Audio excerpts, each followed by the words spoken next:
Very, very funny. Going to call the meeting of the Schaumburg Village Board to order for Tuesday, August 25th, 2020. First item on the agenda is a roll call, and so I will ask the village clerk to please call the roll. Trustee Bishke. Present. Trustee Madej. Present. Trustee Dunham. Present. Trustee Sullivan. Present. Trustee Conley. Present. Trustee Kozak. Here. President Daly. Present. All present and accounted for. I will remind you, if you, those here in attendance anyways, if you haven't silenced your phone or any other electronic devices, please do so, so we don't hear those annoying calls. Next item is the Pledge of Allegiance, and I was going to ask Trustee Sullivan if he would lead us in the Pledge of Allegiance. Everybody please rise.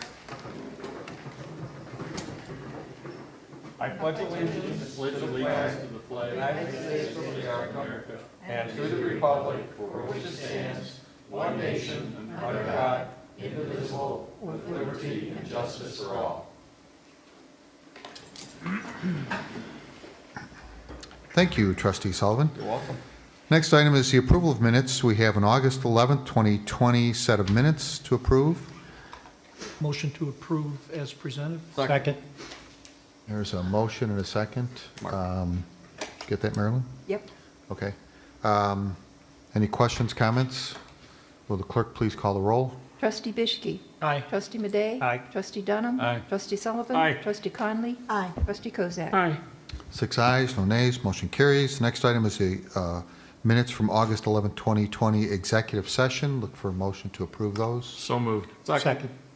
Motion and a second to approve those. Will the clerk please call the roll? Trustee Bishke. Aye. Trustee Madej. Aye. Trustee Dunham. Aye. Trustee Sullivan. Aye. Trustee Conley. Aye. Trustee Kozak. Aye. 6 ayes, no nays, motion carries. Approval of expenditures. You have expenditures in the amount of $3,826,207.22. Look for a motion to approve. Move to approve the expenditures as presented. Second. Motion and a second to approve the expenditures as presented. Any further discussion? Will the clerk please call the roll? Trustee Bishke. Aye. Trustee Madej. Aye. Trustee Dunham. Aye. Trustee Sullivan. Aye. Trustee Conley. Aye. Trustee Kozak. Aye. 6 ayes, no nays, motion carries. Thank you very much. Presentations. May I ask the board to just pause 1 second? I think we have a technical issue we need to resolve in the back. Okay.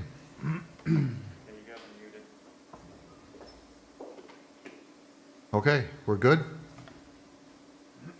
Love technology. Next item is presentations, and we have one of our own this evening, a presentation for a 15-year service award to Trustee Mark Madej. I'm going to take a quick open here, so hang tight a second, just so I can read this. All right. This is to Trustee Mark Madej in recognition of your 15 years of dedicated service to the Village of Schaumburg, 2005 to 2020, and grateful appreciation from the Village President, Village Board, Village Clerk, and staff of the Village of Schaumburg. So, congratulations. We don't have any picture here to be taken, no, but we can always work on that another time. There we go. All right, here, take the box so you got something to carry it with too.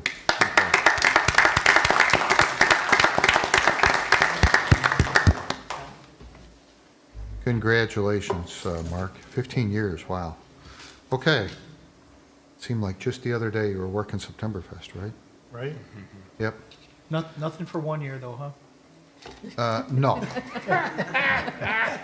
1 year. You're lucky we let you stay. All right. Nice try. Yeah, 1 exactly. year. Next item, liquor license requests. We have no requests listed on the agenda. None for this evening. Consent agenda will be read in its entirety, voted on as one motion to approve. If you wish to discuss an item further, please indicate that when the item is read by the village clerk so that it can be removed from the consent agenda and discussed further under committee reports. Otherwise, all items will be approved as presented on the consent agenda and voted on in its entirety as one motion. Will the clerk please read the consent agenda? Number 1, Finance, Legal, Administrative, and General Government. A, the motion would be to approve the Finance Department monthly report for July 2020. B, the the motion would be to approve a resolution authorizing a Class 6B tax incentive for Grant Acquisitions LLC at 815 Lunt Avenue. C, the motion would be to approve a resolution approving the intergovernmental cooperation agreement between Normal, Illinois and Schaumburg, Illinois for the Assist First-Time Homebuyers Program. D, the motion would be to authorize the village manager to execute a second contract amendment with Experior Transport LLC of Elsep, Illinois, and approve the required resolution. E, the motion would be to approve a resolution declaring the village's official intent to reimburse TIF expenses. F, the motion would be to approve a resolution authorizing execution of addendum number 1 to an amended and restated license permit and operating agreement between the Village of Schaumburg and Salvi Sports Enterprises, LLC. G, the motion would be to approve membership in the DuPage Mayors and Managers Conference, and that membership dues in the amount of $1,850 be paid. H, the motion would be to approve a resolution adopting adjusted pay grades effective May 1st, 2020. I, the motion would be to adopt an ordinance making the first amendment to the fiscal year 2020-2021 annual budget. J, the motion would be to accept the budget status report for August 2020. H, Committee of the Whole. A, the motion would be to approve an ordinance amending Title 11, Chapter 112, Section 112.45 of the Schaumburg Village Code. B, the motion would be to approve an ordinance amending Title 11, Chapter 112 of the Schaumburg Village Code relative to the delivery and curbside pickup of alcohol. 3, public safety. The motion would be to adopt an ordinance amending Title 7, Chapter 72, Section 72.14b of the Schaumburg Village Code regarding parking on sidewalks. 4, Planning, Building, and Development Committee. A, the motion would be to approve resolution authorizing the village manager and village clerk to execute a master license agreement with the Verizon Wireless for the installation of small cell antennas in the village's rights of way. B, the motion would be to ratify approval of provision of police services to exceed $5,000 and approval of the event to be held beyond 10 p.m.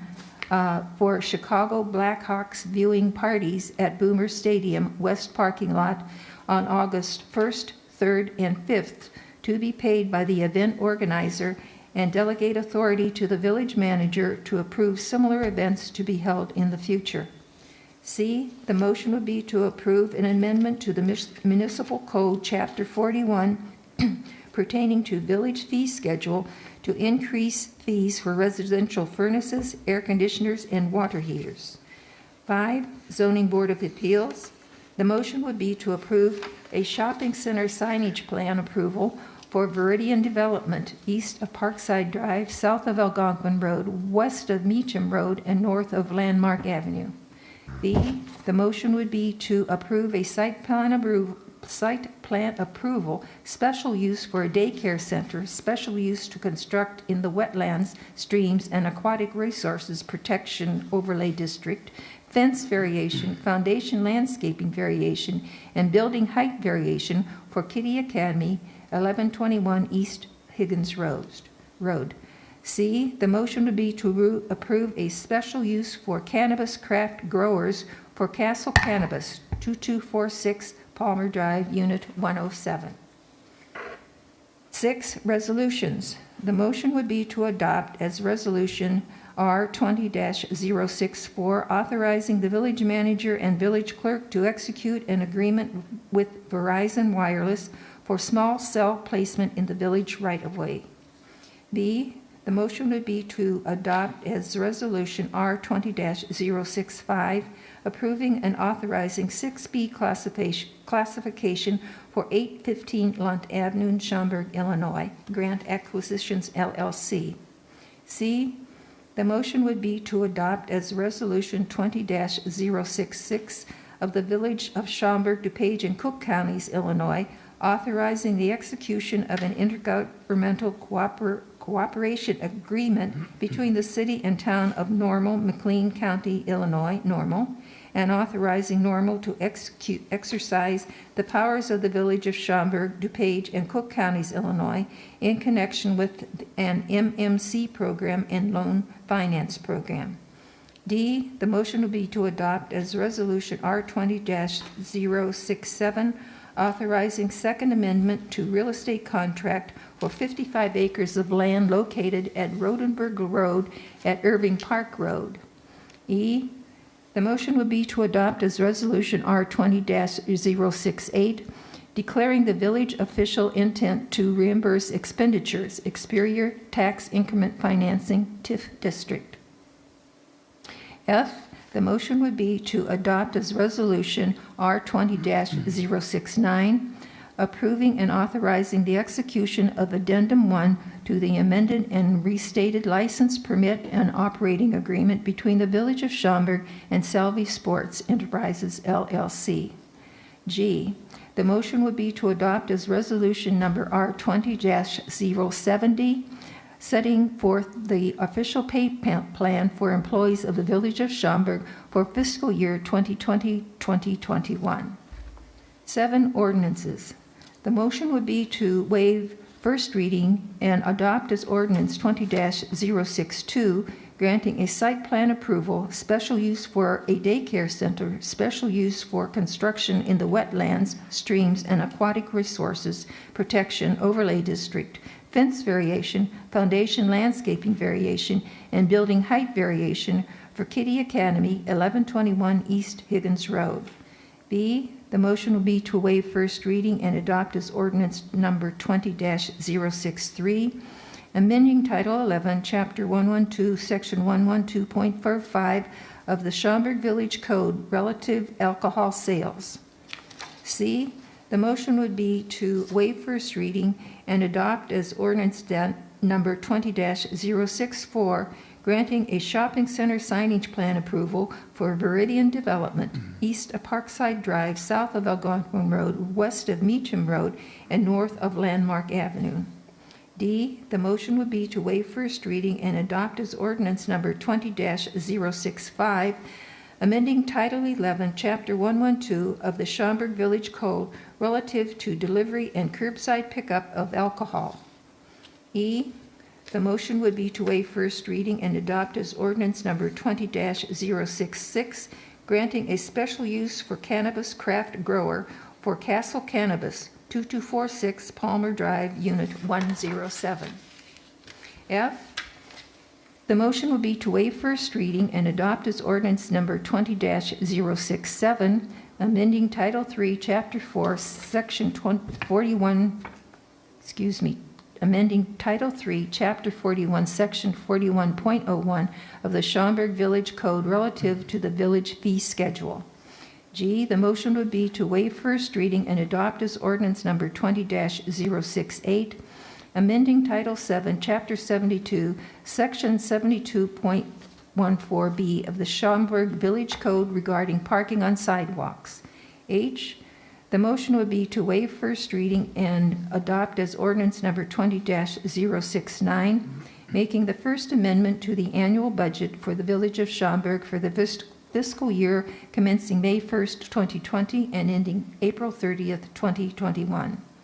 I, the motion would be to waive first reading and adopt as ordinance number 20-070, authorizing the acquisition of a leasehold interest in certain real property through eminent domain or otherwise located in the tax increment redevelopment project area of the North Schaumburg Tax Increment Financing District. This concludes the consent agenda. Great, thank you. Look for a motion to approve the consent agenda as has been read. Move So to moved. approve the consent agenda as presented. Second. The motion by Trustee Sullivan, seconded by Trustee Bischke. Madey. Madey, okay. Well, it's Madey's day, so we'll give it to him. Okay. All right. Roll call. Will the clerk please call the roll? Thank you. Trustee Biskey. Aye. Trustee Madej. Aye. Trustee Dunham. Aye. Trustee Sullivan. Aye. Trustee Conley. Aye. Trustee Kozak. Aye. 6 ayes, no nays, motion carries. The items are approved as presented. Thank you.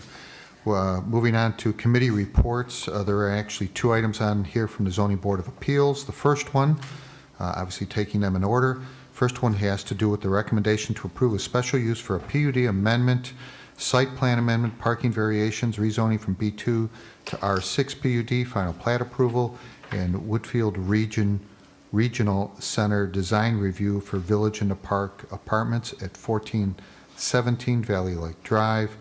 And the motion basically is for final plat approval.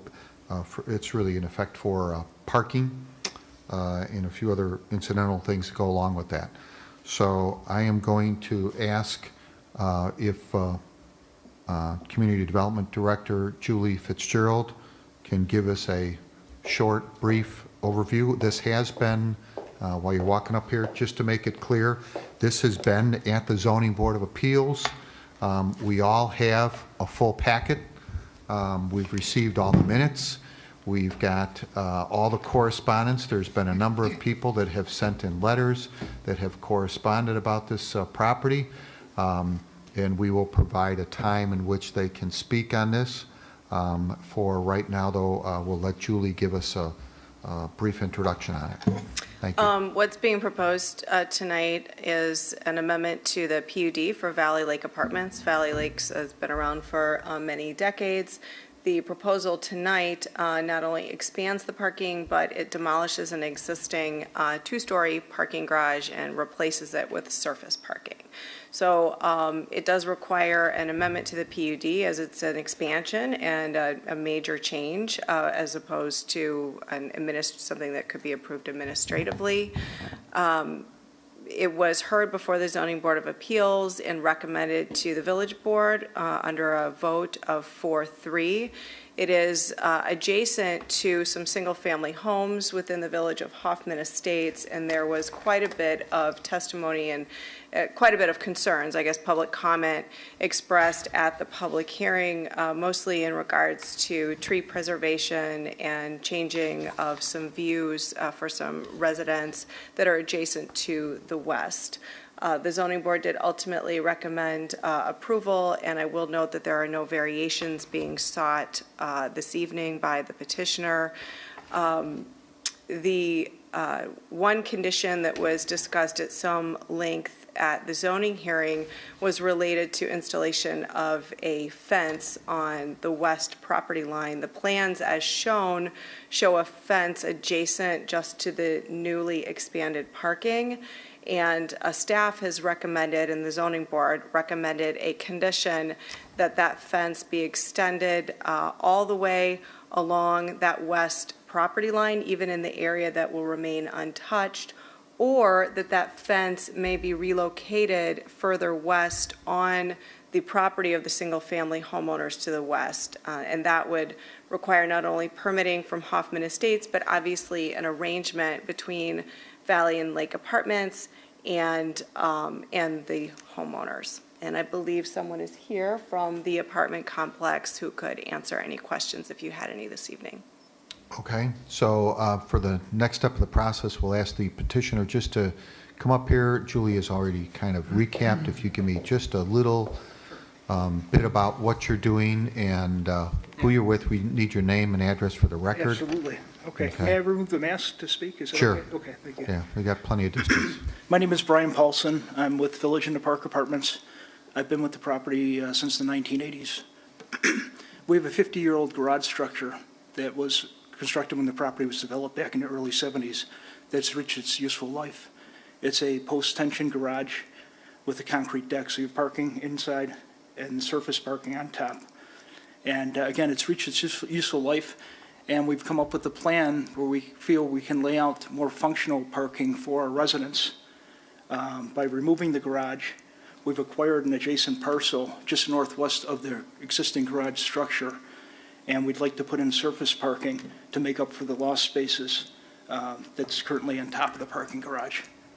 We do have residents that prefer the outside grade level parking versus the garage for a number of reasons.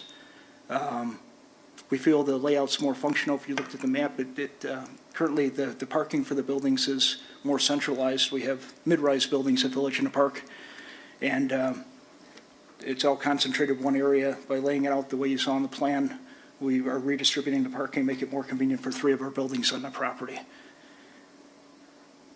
Okay. Thank you very much. So I'm going to ask the board if they have any initial questions for either Julie or the developer, or Village in the Park in this case.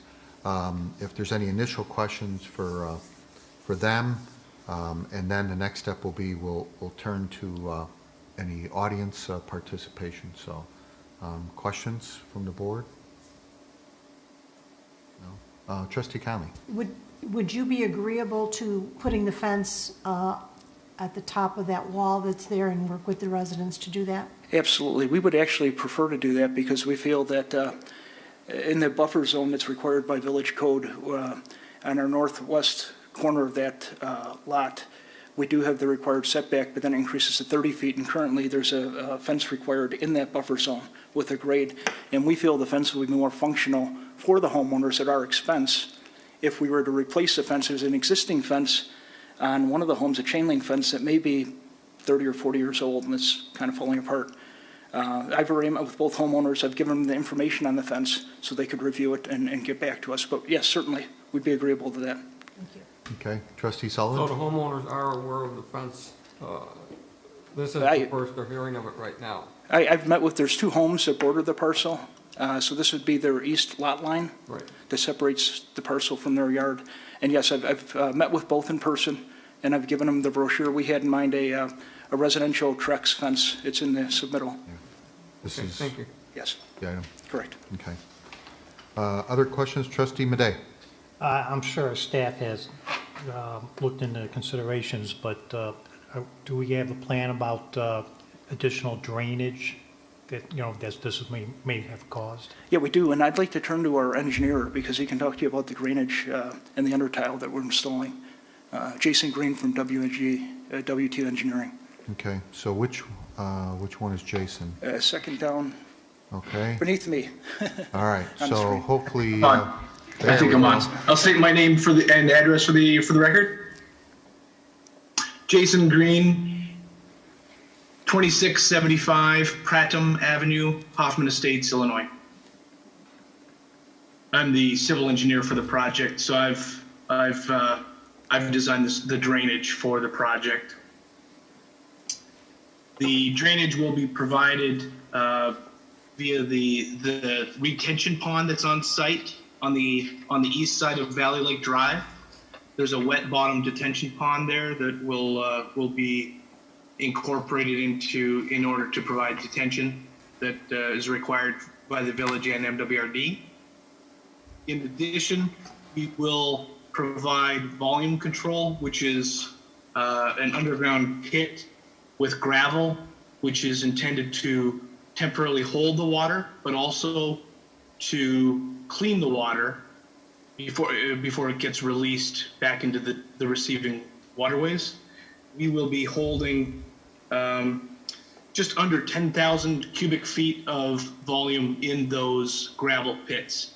One pit will be located under the new west parking lot, and one will be located under what is currently the parking garage. So these improvements allow us to actually reduce the amount of drainage, the rate that water drains off of the site.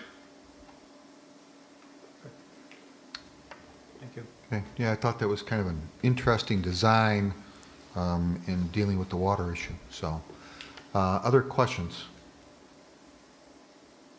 Okay. So we're going to move to questions from the audience in the room first. Is there any questions from anyone in the room here? No. Okay. Then we're going to move to questions from participants on Zoom. We ask that you raise your hand. I want to make it clear that we're not going to rehear this, the entire zoning board meeting. It did last, and everybody had an opportunity to speak there. But if you have something you want to add, you want to say about it, please keep your comments short, preferably to 2 minutes or less. So we're going to go ahead and open this up. So if you can raise your hand on Zoom or in some way indicate that you want to speak on this subject, we'll be doing that.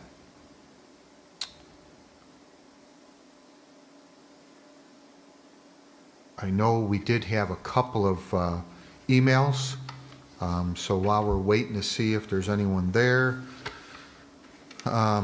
we had recent email come in from Corina Duta, D-U-T-A, from 445 Amherst Lane, talking about the fence and a number of things on here. So the board did get a copy of that. We also had something from Kurt Smith at 430 Amherst Lane, and also talking about the lighting, and I do want to come to that, do want to mention that one.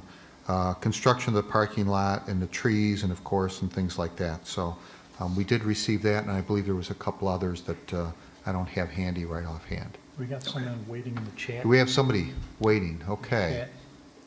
We got a mid. No? No? Okay. Jack, can you check those that chat box just to see? I think those might. Okay, that's what I thought. Okay, so while we're taking one last look at that, talk to us about the lights. Obviously you're going to have lights for the parking, particular positioning of lights, and maybe how you intend to contain the lighting within, as best as possible anyways, within the parking area. Right, and I'll let Jason, if you don't mind, comment on that, but Sure. we do have a photometric plan for the entire area. Okay. All right. Jason?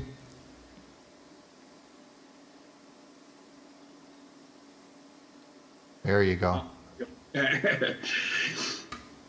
For the record, Jason Green, 2675 Prattam Avenue, Hoffman Estates, Illinois.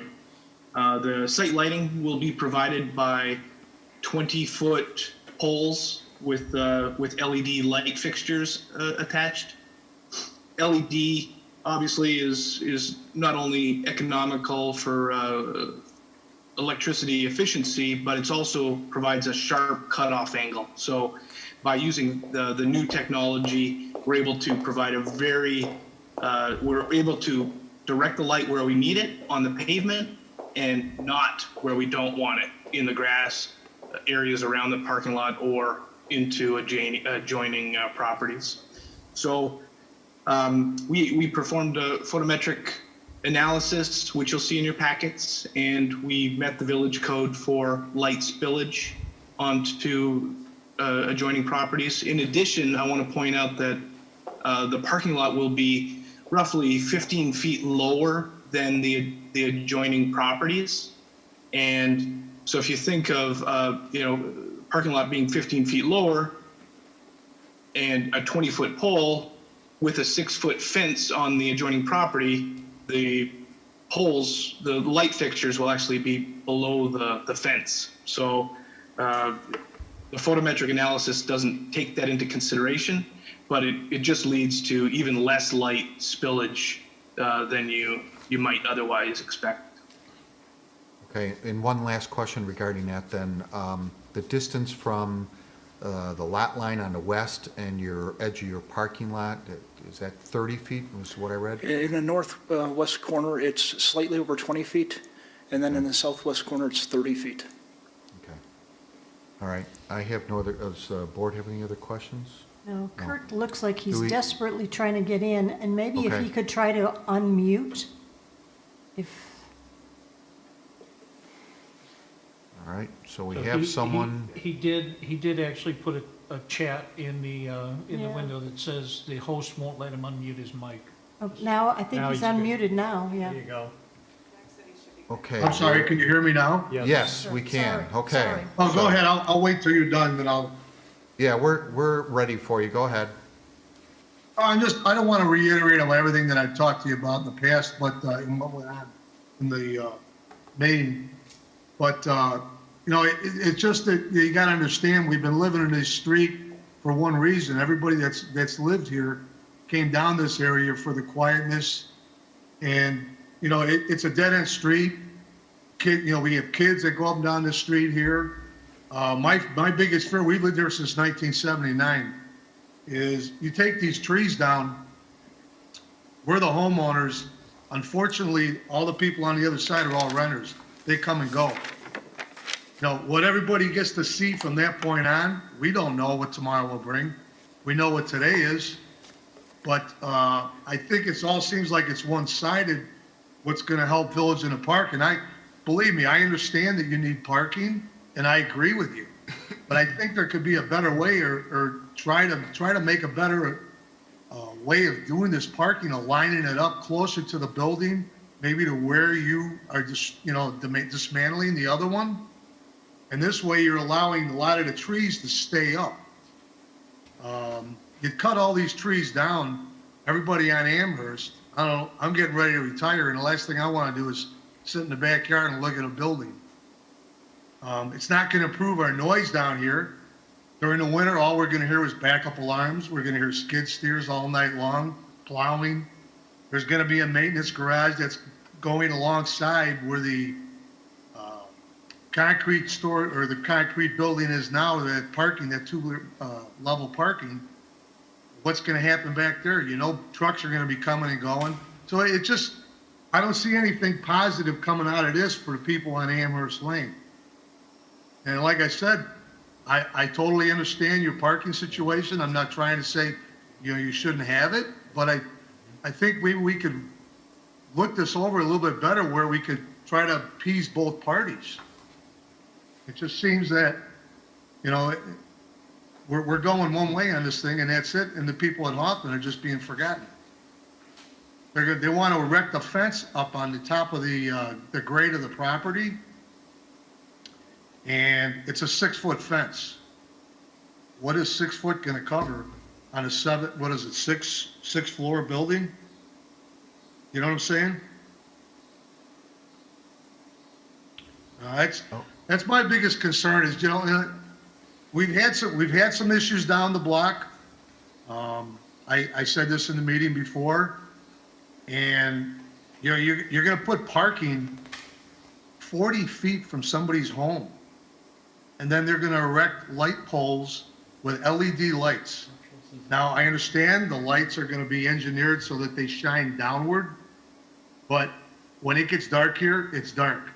If all the homes' bedrooms on this block face the east, so I find it hard to believe that all these lights and all this that's going to happen is not going to have any ill effect. And after it's built, what choice do we have then? And as homeowners, we'd like to keep our homes. We work very hard in trying to keep the value of our homes and everything else around it up.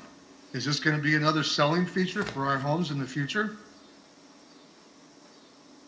So let me ask Mr. Paulson to address the issue of the trees that are, what are you looking to do? Obviously, some are going to go away. What are you keeping? Yeah. And if there's any additional landscaping that you're planning on? Yes, certainly. And I'll refer to our landscape architect in just a moment, but I do want to mention on that existing lot adjacent to our current garage, we're looking at developing less than half of it. We're preserving everything to the south. And on that north side, 71% of the existing trees are invasive species or are undesirable, as the village would term it. And they're in fair to poor condition. We had the entire lot surveyed. Many of them are wrapped around each other. They were never planted. I think they just were wildly grown. They're growing into each other. They're wrapping around each other, choking each other out. There's some spruce trees that are, the bottom 3/4 of the spruce tree is bare, just trunk all the way up to the top because it's not getting proper lighting. And many of the trees are at a 45-degree angle and pose a hazard that way. So many of those trees are not, mature, beautiful trees. They're maybe at the end of their life expectancy too. Now I do have our landscape architect here, and he can talk about the plan that he put together for the lot. Okay. Paul? Who is that, Paul? Yeah, Paul Culture. Okay. So which one are you, Paul? I'm looking for his name up there. There you are. Okay, yes, we hear you. How you doing? Paul Couture, 505 Swift Road, Lombard, Illinois. The landscape architect. With respect to the northwest parking lot, we will have the entire parking lot tightly wrapped with new trees, as well as trees in the interior islands and the center strip of that parking area. The tree species that we're using are extremely diverse. We have like 19 varieties of new trees, and they're a mix, a solid mix of shade trees, evergreen trees, ornamental trees. And the goal, along with the shrubs and perennials, is to create four-season interest, which right now there really isn't much of that. We paid special attention to the west lot line screening for the neighbor at 410, in that we have a row of clusters of blue and green spruce with sugar maple in between, hybrid maple. So it's a pretty solid buffer in that area, which is now mostly box elder, which are considered extremely undesirable trees. So we're bringing in nice varieties, nice fall color, evergreen effect. Also, the 410 house, from the house looking east directly across, their side of their house is pretty much looking straight down the center planting. So not only are they, we've got the buffer along the side, there's the whole line of trees that are running east and west that's right in their view, or would be in their view. Just to give you an idea too, spruce by their nature, by the book, can be anywhere from 70 to 90 to 135 feet at maturity. Obviously they're not there now, but again, we got to start somewhere. But they do get big. The sugar maple, the head on the sugar maple could be 30 to 40 feet wide, 50 to 60 foot tall. So it's not like the trees are going away and nothing's going back in their place. The things that are going back in their place are top quality trees. Yes, there's a lot of trees there now. There is a buffer there now, but again, the trees are not the best trees. We would be replacing them with nicer material. This is in addition to the 6-foot privacy fence as well that would be going up. On the southwest 200 foot of wooded area, that remains as is. The only exception would be that any tree or any part of that wooded area that would abut new paving is going to be lined with trees also. So in all, the new parking area is going to have 88 new high-quality trees, 110 shrubs, and over 200 perennials and ornamental grasses. So, we got a lot going on and a lot of interest throughout the year. So it's, there is something going back in its place and quite a few pieces of material as well. Thanks. Okay.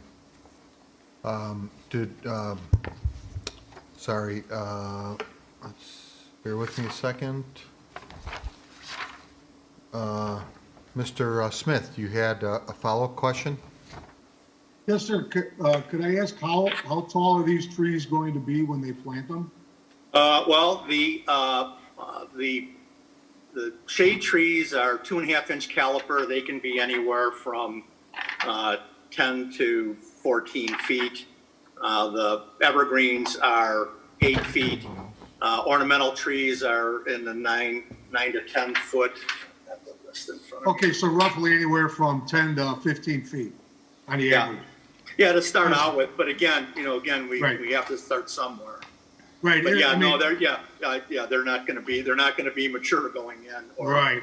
So what we're looking to do is take down these trees right now that are probably 80 to 100 feet tall, some of them, correct? Yeah. Yes. And then Amherst Lane is going to be looking at nothing because there's probably 20 foot from the grade of the street to the bottom where they're going to be putting the parking lot, 15 to 20 feet. Well, the thing is, that'd be north side of Amherst Lane. That would be the area, but the south of Amherst Lane, those trees are remaining. So that whole sight line is still going to be. No, I'm talking about from the street, from Amherst Lane where it dead ends there, where this is going to start. this Yeah. project, those trees will roughly be probably below the grade when they put them in. So we won't be seeing those trees for probably 40 years. Well, the thing is too, is that no tree takes off in 1 year. Once No, they no, no, I establish- know that, but I mean, what once I'm they saying- establish what- their roots, you'd be surprised how fast they grow. Take a look, you can Right. take a look at the trees that are on the south lot line. That Right. were planted by the neighbors. The red maple and evergreens there, you know, those are pretty fast, you know, maples in general too are pretty fast growing trees. Right. What I'm trying to say is I'm sure it's gonna look really nice from down on the grade where you guys are gonna have your parking lot. But again, nothing is gonna be for Amherst Lane. Not until it We're gets gonna be looking- taller. That is correct. I think the point is that where we're going is that while trees are going to be removed, the developer is planting replacement trees. And of course, over time, you know, certainly they're not going in at full mature trees, but over time they will develop and enhance the area.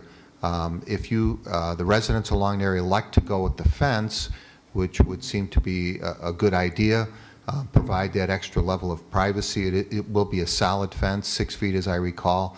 That will be a good thing and help provide some protection from the parking area.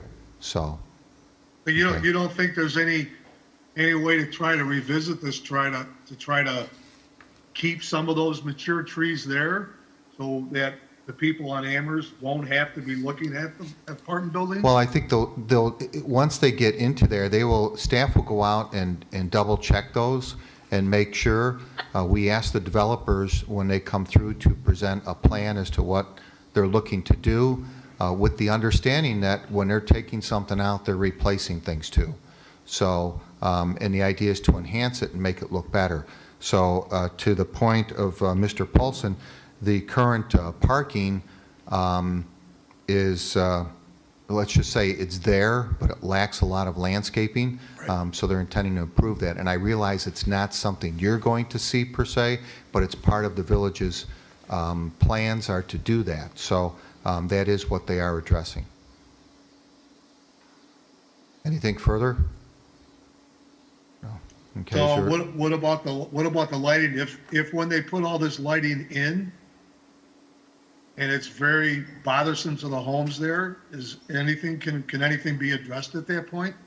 Well, certainly you can call the village, talk with the planning staff, and indicate that it seems like it's shining further onto the property there than expected, and they can make adjustments. We have done that in the past with other property. There is shielding that they've talked about in some fashion to make this more of a down focus than a spread focus. Like you typically get on roadways, it's designed to spread out, whereas in this it's designed more to focus in onto the parking and not waste that light in other areas. So that certainly can be double checked and reviewed. Okay, but for sure, they're definitely going to erect the fence for the western property lines, correct? Assuming that you're agreeable to it, yes. And I know there's been conversations with Hoffman Estates, so we have to get them to agree to it also. It doesn't sound like, and don't hold me to it, but it doesn't sound like they are in disagreement. So I think it'll be an easier trip in that sense. Okay. All right, thank you. All right. Is there any other comments out there? No. All right. Oh, I'm sorry, one last thing, excuse me, Yes. if this is rezoned, can this be extended at any other time? Not sure what you mean. Extended Well, what? I mean, like, they're putting this parking where it's at now, this established parking they want to put in. Can they extend that toward the south at maybe a year or two from now or whatever? I will let staff answer this one. They could. They would have to go through a process the same or similar to this process. It would be a PUD amendment. So any expansion of parking lot in This degree would require a public hearing before the Zoning Board of Appeals, and it would require it to come before the Village Board as well. Modifications to existing structures could fall with under an administrative amendment or simply a plan that would be reviewed by this body rather than a public hearing. But an expansion would require a public hearing and that level of amendment. Are the only people that are allowed to park there are from Village in the Park? Well, yeah, of course that would be the case, but I mean, if somebody parks a car there you don't know about, it's going to be it'll be a little tough, but it should be just those individuals. Yeah, You it is. use, So you couldn't extend that out and then have Algrim's park cars there for funerals? well, it wouldn't make any sense because it'd be a long way around to get there. No, it's right there. There's a walk right there. Not that I can see that would make any sense. Right. So they haven't done it at this point using the garage or anything, so I don't anticipate they would do it there. They typically park cars across the Gulf Road and then hire an off-duty officer to direct traffic and allow that. Right. So, Okay. yeah, okay, Question, Tom, when it's time. sure. All right, we're going to close the hearing then for public comment and ask the board for, right, sorry, it's not a hearing, but close for public comment and turn back to the board. Questions, other questions from the board? Trustee Dunham. This gentleman mentioned expanding the parking again. Is there any reason that you can see to where you would come back in 2 or 3 years and ask for that? No, I don't believe so at all. I think we're going to have more than enough surface parking now. There's not a lot of interest in the garage, so by demoing the garage and creating new surface parking in 2 areas, I think we'll better satisfy our residents. So I don't see us developing that land that'll sit as a vacant parcel. We have no plans to expand. Okay, so his question was more of a hypothetical than anything else? Yeah, I believe so. Right. All right, thank you. Yes. Okay, we're done with the questions from the board and from the residents. So we're now looking at, let me go back, and the summary, the request is, it's a recommendation from the zoning board to approve a special use for a PUD amendment, site plan amendment, parking variations, rezoning from B2 to R6, final plat approval, and Woodfield Regional Center design review for Village in the Park Apartments at 1417 Valley Lake Drive. If there is no other questions or comments from the board, I will look to, for a motion. So the motion would be, an appropriate motion would be to accept the recommendation of the Zoning Board of Appeals and adopt and waive first reading and adopt as ordinance number 20-071, an ordinance granting a special use for a PUD amendment, site plan amendment, parking variations, rezoning from B2 to R6 PUD, final plat approval, and Woodfield Regional Center design review for Village in the Park Apartments. So moved. Second. Motion and a second to concur with that recommendation or that comments on the approval. Any further comments? Will the clerk please call the roll? Trustee Bishke. Aye. Trustee Madej. Aye. Trustee Dunham. Aye. Trustee Sullivan. Aye. Trustee Conley. Aye. Trustee Kozak. Aye. 6 ayes, no nays, motion carries. Thank you very much. Thank you very much. Appreciate your Okay. time. Next item is recommendation to approve a preliminary and final plat of subdivision rezoning from A agricultural to R1 to R6C, lot size variation, lot width variation, height variation, lot coverage variation, and floor area ratio variation for Nitty Schaumburg Development. This is regarding the vacant District 211 property. So I will ask for Julie Fitzgerald, Director of Community Development, to give us the brief on this, and then ask for the developer to add a few words. All right, you guys have a tremendous amount of information in your packets, so I'm going to be brief this evening. There were two public meetings held to consider this project on August 5th and August 12th. There was a couple hours of public comment taken and some testimony given by the developer and their team and also by staff, and all of that is in your packet. As you all know from being longtime residents as well, this property has been held by School District 211 for, I believe, about 60 years. Initially, it was planned to be the site of an additional high school. A few years ago, after I think many years of kind of speculation, the high school district opted to put the property out for bid for development as a residential subdivision. It's a 62-acre site, and as far back, at least as 1995, in the Village Comprehensive Plan, has been designated for single-family residential development. That designation was reinforced in the 2018 comprehensive plan as well. And what's being proposed is consistent with that designation, albeit it does include some variations, mainly to the lot size, the lot width, and the floor area ratio. And all of that is laid out in detail in the report. When staff evaluated the project, which includes 149 homes and the requested zoning, staff's evaluation is that it's consistent with the surrounding lots.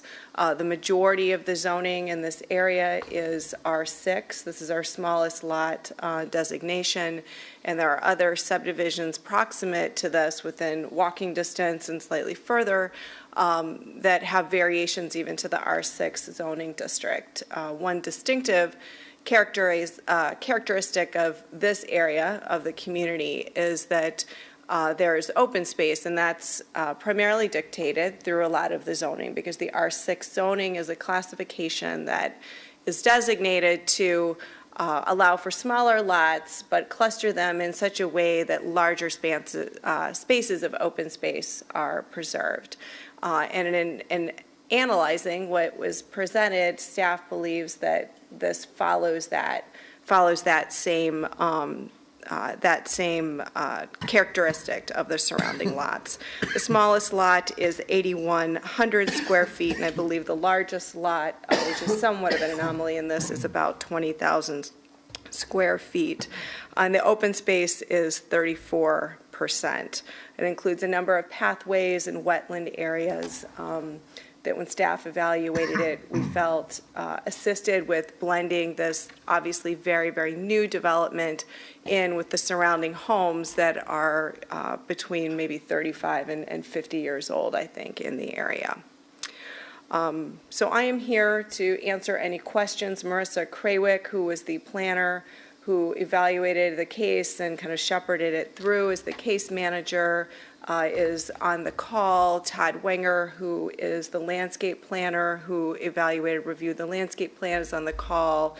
The developers are here, and also some of their consultant team is on the call. I did want to mention there are two conditions that have been discussed after both of these public meetings. They relate to construction hours and construction access into the site. So the first one would be the construction access into the site. This was discussed at length during the public hearing and public meeting, and there is a condition in the ordinance that you have in front of you tonight. It's condition 14E. It very simply states that construction traffic should come from Plum Grove Road, and construction access and traffic. And in evaluating this with the developer over the last few weeks, while it seems that that makes the best sense in an ideal world based on how the development needs to be phased and the types of trucks that will need to access the site, it doesn't seem feasible to say that basically every single truck needs to access from Plum Grove Road. So staff has drafted an alternate condition, and I want to read it because if you agree with it, staff's recommendation would be that condition 14E be removed and replaced with the following. The developer must use Plum Grove Road as the primary access for construction trucks. Construction trucks, including but not limited to lumber trucks and concrete trucks, may access the subject property through Summit Drive when access through Plum Grove Road is not feasible. Construction vehicles, such as passenger vehicles and box trucks, may use Summit Drive to access the subject property. Any vehicles affiliated with construction of the subject property must park on the subject property and not along Summit Drive or other existing public roadways. So if you have questions about this, I can answer this. I believe that the NITIs can also provide some additional detail regarding the feasibility of some of the deliveries coming through Summit. It would be staff's understanding that heavy dump trucks and machinery associated with that part of the project would certainly need to come from Plum Grove Road. The other condition that it has had some discussion, and we had a suggestion actually from the NITI development team today regarding some modification of construction hours to mitigate what was expressed as a concern in terms of impacts, long-term, several-year impacts on the adjacent neighborhood. And they have some suggested construction hours to be Monday through Saturdays from 6 a.m. to 6 p.m. The village ordinance is Monday through Saturday, 7 a.m. to 6 p.m. The village ordinance is 7 a.m. to 9 p.m. So this would limit during the evening hours during the week and also on Saturday. There was some discussion about no construction on Sunday. The village ordinance allows construction from 8 to 6 on Sunday. And this would be construction that creates noise. So if you have someone inside doing drywall, that doesn't really fall under this, but anything outside that creates noise.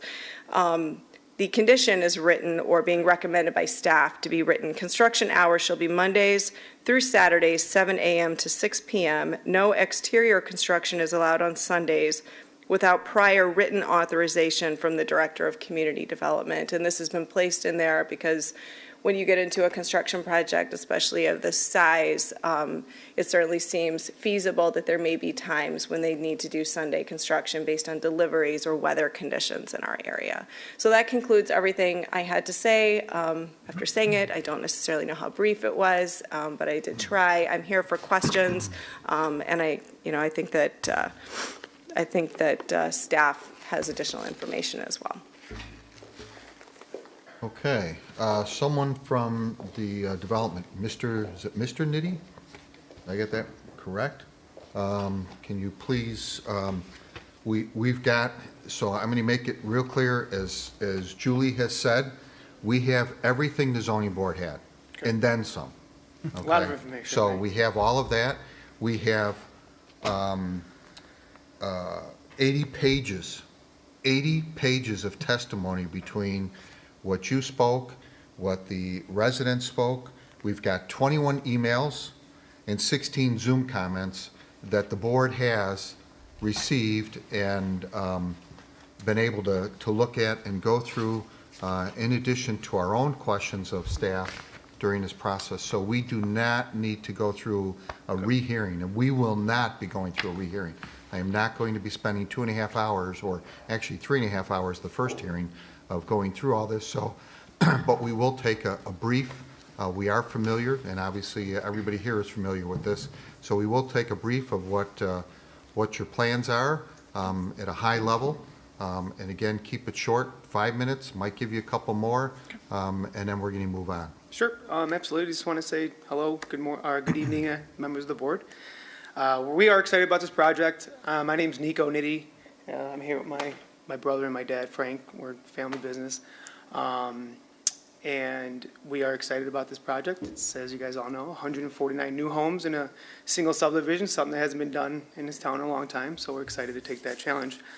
We're here tonight really just to meet you in person, the old-fashioned way here, and then take any questions you may have, clarify any comments, and anything else that we could offer.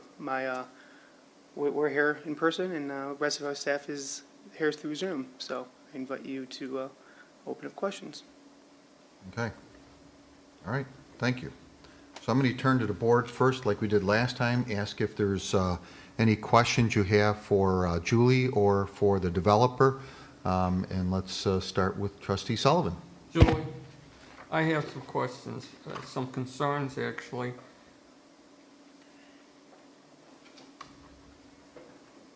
Look like a good coffee. Question. A floor area ratio. I thought our max was 45%, and then those bonus, it was up to 45% with the bonuses, and we're asking for 48%. The developer is asking for 48% on some lots, so some models on some lots. So the best way to see this is on page 14 of the report. So there's 7 floor plans, and you can see that, so I'll give you a second to get there. Well, don't worry, just go ahead, I'm listening. So, so the way our FAR is written is that there's a baseline, a midline, and a maximum. So, the idea is that you can build a bigger or a bulkier home. The more detail or interest that you add to the home, and the concept there is that it breaks down the bulk and the mass of the home. This developer has put forth really, in staff's opinion, very architecturally pleasing homes, and they have a lot of the various elements that would gain additional points, so to speak. So throughout the village, if anyone comes in and they want to build a home in this zoning district, they can build it by right at 37%, between 37 and 40%, actually at up to 37%. In order to go to, after 40%, or up to 40%, it requires review at a staff level. If you want to go between 40 and 45%, it typically would require review at a plan commission level and then ultimate approval by the village board. Usually we see those in teardowns. We have in some cases approved variations, in some cases variations to go up above 48%. This is the first major subdivision since the FAR requirement was enacted in the 2000s. The subdivisions, Lionsgate, that came in right before that, was actually approved before the FAR and then granted an FAR variation. So if you look at the matrix here, you can see that, for example, Plan A fits on any of the lots in the subdivision, even at the baseline.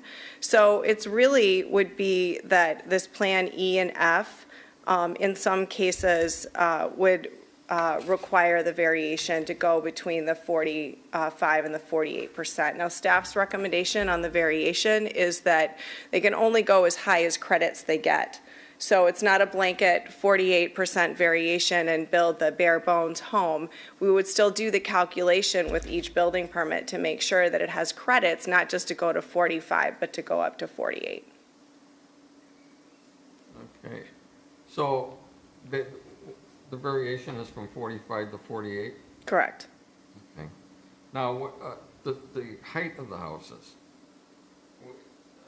One time before, I remember giving a variation, I think it was 32 feet, and this was a long time ago to, I believe it was Strawberry Hill or something like that. Subdivision, it's down by Bodie and Brain Street, somewhere in that area. Used to be, it was an old small farm that was there, vacant property. We gave them a variation. We're asking for 35 feet. I believe it's 35 feet on some. No, right now, of the houses that we submitted, I think the tallest one right now is 31 feet. 31 feet. You know, Marissa Craywick is on the call, and so if she's there, Marissa, can you confirm the height of the homes? Certainly. So on page 11 of the report, it lists various models as well as the proposed heights that are illustrated.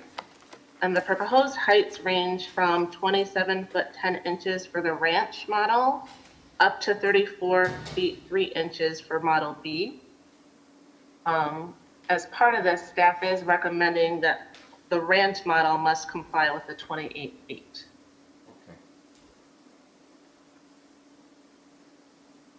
All right, I'll turn it over to everybody else. Let me ask a question. Okay. Any other, trustee Dunham? Julie, zoning commissioner Riley raised some significant points, I think, in the discussing the amount of the contributions that are being made to various different entities. How did you arrive at the numbers that were indicated in here? The school district contribution to District 54 is recommended as part of an adopted village policy. The other contributions are customary contributions that it has been the village practice over the last several years to request that amount. We do require the developer to discuss and reach an agreement with the various taxing bodies on the amounts, and we have letters from the taxing bodies agreeing to the amounts. Well, I'd like to go on the record and say that we can't really do anything to change it, I don't think, in this one, but a couple of those contributions seem woefully short, and I would like to address that in, if Chairman Kozak agrees, in planning, building, and development, or wherever, as soon as this is concluded. Sounds like a good idea. You okay with that? Yeah, no problem. Yeah. All right. I'm fine with it. Okay. One other thing, I didn't completely understand what I read, and I read it quickly, but it looks like, correct me if I'm wrong, but it looks like that these houses, the ones on the extreme west end of the development, are going to back up to Summit as opposed to fronting on Summit. Yes, you are correct. And what kind of buffer are you gonna is being proposed and agreed to keep their the privacy of the residents in those homes? Well, there's buffer plantings all along Summit. I'd have to get out the width of that unless Marissa Craywick knows off the top of her head what that is. What kind of fencing would we allow? Just the standard fencing. I don't think, Marissa, there's not a fencing detail in there, is there? No, there's no fence proposed for the rear yard setback up to Summit at this time. Well, a lot of, in a lot of other places, both in Schaumburg and in Elk Grove and elsewhere, if a residence backs up to, or, on the side yard, has a significant roadway, that we've occasionally allowed solid fences and things like that in areas, areas such as this. Will we consider if a solid fence, if a homeowner wants it? Our ordinance does not allow solid fences along Summit. There's only certain more major thoroughfares in the community. There aren't any houses that back up to Summit either. So would we consider, excuse me? That's not true. Yeah. There is actually. Pretty much every house from this development south to Wise Road backs up, or side yards to. Yeah, but those aren't those townhouses? No, they're single-family homes as well. Okay, all right. Thank you. But someone could come in, there's no fencing proposed at this point, but they can come in and ask for fencing in the future homeowners. To my knowledge, I do not believe there's anything that prohibits fencing. Right. Marissa, do you know in the documents if there's any language prohibiting fencing? That's all the questions I have. Yeah, okay. Yeah, so I'm sorry, thank you. So there is in the HOA documents, there are some restrictions on fencing in terms of allowing more aluminum or wrought iron style open fencing. But that is, I believe that's all of the requirements in the HOA docs. Okay.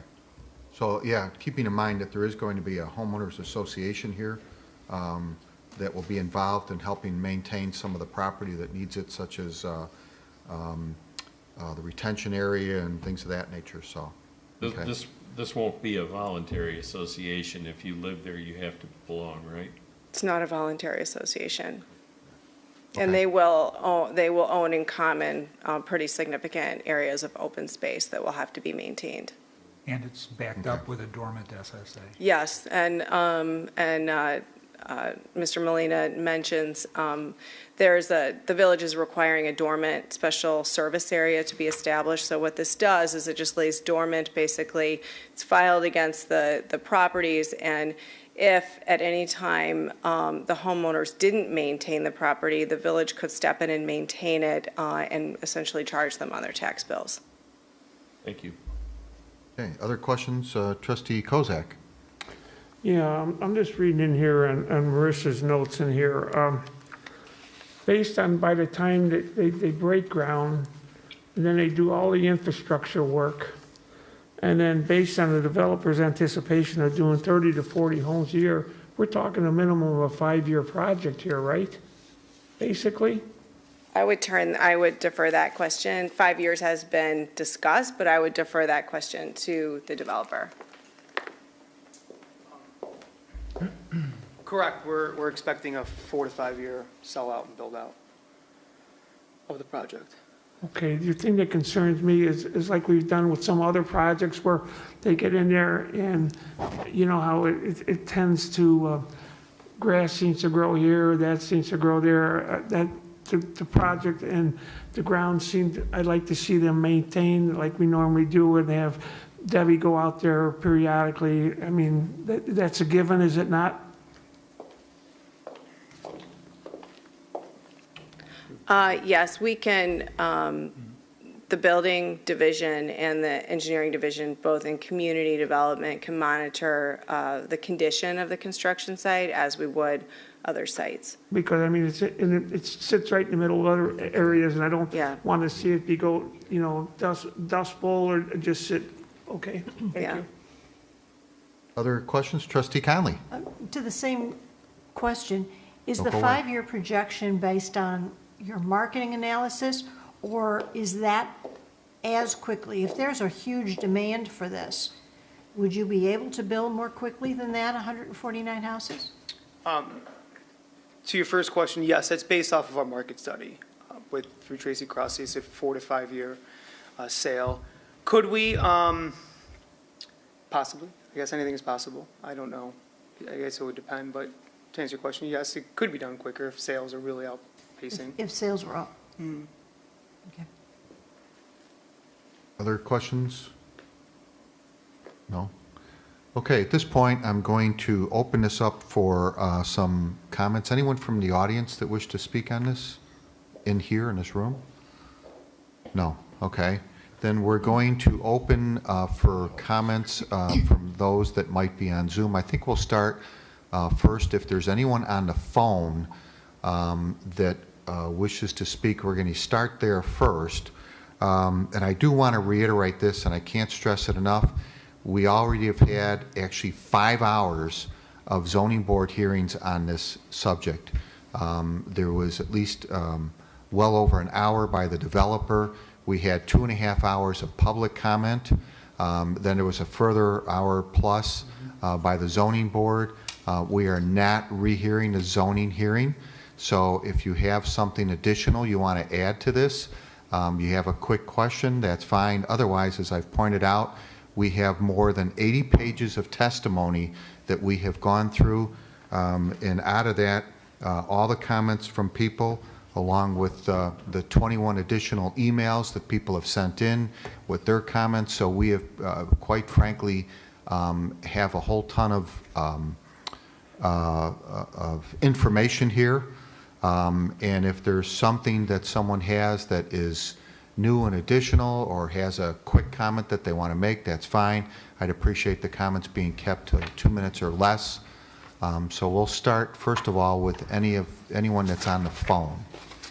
So I'm not sure how we're going to get this, but we do have somebody behind the scenes, a very good person. Jack? Yeah, it's one phone caller, but it appears that person does not want to comment. Okay, so we have no one that's going to comment on the phone. We'll look to those that are on Zoom. If you can raise your hand, or however that I guess gets into the chat feature, whatever, that would be great. We'll go from there. Okay. So Jack, we'll let you control. Tina, okay. So please give us your name and address for the record, but the name on the screen says Tina, so you're first. Bobby Angelo, 743 High Point Court. Can't hear him. Sorry, can you speak a little closer? We're having a little bit difficulty. There we go. Thank you. Go ahead. 743 High Point Court. Okay. Please proceed. The previous meeting, I asked a few questions. Both my questions was disregarded. I'm not sure why. I'm not sure how much time I'll have this time, but I have even more questions now after this meeting. Now, first, the fence that you guys just discussed, the fence and the statement that most of the properties are backyard face towards Summit, that is not correct. We live very close to this new development, and everything, most of all the homes on Summit are front yard face Summit. Second question is entrance of construction. Now, if we keep changing and giving them more and more accessibility, how many times can they enter from the wrong entrance and say, oops, we didn't know? Now, I don't think we should give more variations. I think that Plum Grove is more than enough for entrance of construction. It's a big road. That should be plenty, my opinion. The tree size, when this first was assessed, and I don't know who assessed it, they said that the majority of the property is bushes. That's not true. Anybody that walks around this whole development site will see that this is a full-blown forest with mature trees inside. That's another statement. I don't know who did all this research and whatnot. There's a lot of things that are not being well presented here. This is the last undeveloped property. The noise pollution will be great after this is being developed, and at least a tree line should be left on the outside of this development. Again, my opinion. Also, I think that a playground or something else should be developed inside this new community just for the sake of everybody else's well-being around this property, because it's a pretty big development. I hope my questions get answered this time. Like I said, last time I had 2 questions, none of them were answered. Okay, so I'm actually going to try and answer a few of your questions. So you talked first about the fence. So there are properties that both front and back up to or have side yards that are to Summit, and they do not, many of them do not have fencing. Some do. In this case, it'll be up to the homeowners to decide if they want to fence there or if they don't. Some may decide they don't want to. There's a number of places as you go north of this property that do not have fencing there. So that'll be up to them. I think Trustee Bischke mentioned that there's fencing on, or there's a number that back up to Summit south of this development. So regarding construction traffic, certainly we're going to do our best to try and hold the Plum Grove Road. It's a little heavier road and more appropriate for that, but to sit here and say absolutely there will be no construction traffic is not the case. There is the potential of an occasional truck, as you say, that will go through there. Keep in mind, these are public roads, so they technically have the ability to drive on these roads at any time that they want. We are working with the developer to have them make sure that their vendors, people that they deal with, do the right thing and bring the trucks in off of Plum Grove Road. Once it's graded and they've laid down some road into there, that should make it easier.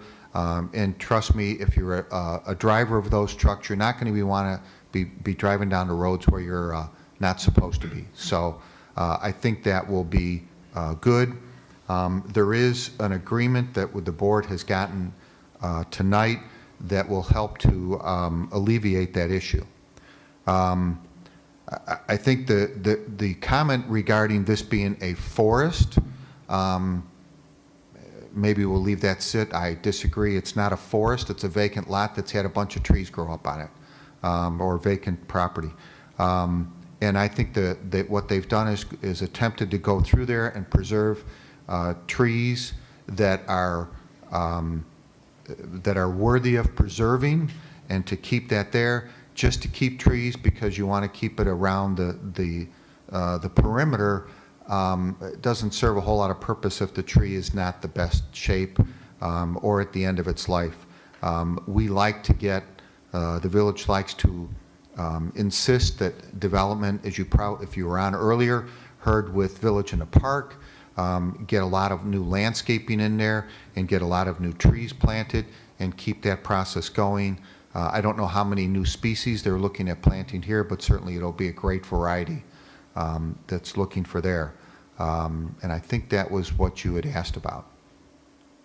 So. And then the playground also, it sorry. just takes a half an hour walk down on Summit, and you see what I'm talking about as far as front yards. And then the tree sizes, it takes about another 10 minutes to walk around on Summit, and you'll see the big trees that are in that same property, especially on the outside, the outer line of the property. They're just big trees that are being presented as bushes. That is not correct, in my opinion, again. So again, staff has worked with the developer and will work again to make a visit through the area to make sure all the trees, we asked the developer to develop a plan. They've done that. Staff will work with them as we now get access into the property to ensure that trees that can be preserved will be preserved. Okay. Regarding the playground, I realize it's not on this plan. There is one across the street on Summit, a large one that's been set up and is actually well maintained. And I know it's used because I pass by that many times during the week. So I know it is used and is a great location. So. Well, Tom? Yes. Village manager just told me when I asked him, the contribution for the, the developer had a choice of putting a park or a playground in there or contributing to the park district, and that's the park district's call. Did they not, Julie, did the park district not decide that they wanted the contribution as opposed to putting in a playground? We did receive communication from the park district that they were not requesting a public park that would be deeded to them, would be given to them as part of the development. So if that's the case, then the park district is the right place to ask that question. Okay. Anything further? Okay. I'm going to move on to the next individual. Jack? Matt? Okay, Matt, how are you? Good evening. My name is Matt Oakland. My address is 3545 West Peterson Avenue in Chicago, Illinois. I'm a business representative for Carpenters Local 58. A lot of carpenters live in Schaumburg, and I represent them, so that's why I'm on the meeting tonight. One of the concerns I have after seeing this meeting, I went through the zoning meetings. It was very specific that there would be one entrance that would be on Plum Grove. You guys covered it a little bit tonight, but one of the concerns I have with the Summit Avenue was the specific use of lumber trucks and concrete trucks. What was the idea behind that as a reason to open up for Schaumburg or for Summit Street? So they have the second entrance. So okay. So keep in mind the models are right there at Summit. So right as you enter into the property, the models are there. I think it's a little bit more of a convenience in order to get that started, but I'm not sure who wants to answer that. Okay, Mr. Nitti? I guess, what exactly is the question? Why are we using Summit? Why you're allowing concrete, or why we're allowing the use of concrete and lumber trucks on Summit. Right now, the proposed adjustment in language actually says that they are to use Plum, but that they may use Summit when access through Plum Grove is not feasible. Okay. It's really, it's vital to the construction of this many types of homes. We need dual, we're, the way the phasing is, and this has been a hot topic conversation the past 2 weeks working with engineers, and we have a whole team of smart fellows working around this. But in order to, by restricting access just off of Plum Grove, especially for things like heavy concrete trucks, we're going to be bringing from the west side to from the east side to the west side of the road. It's about 2,000 feet. So we had about 2,000 linear feet of temporary road that we'd have to bring material for probably the first 30 to 40 homes.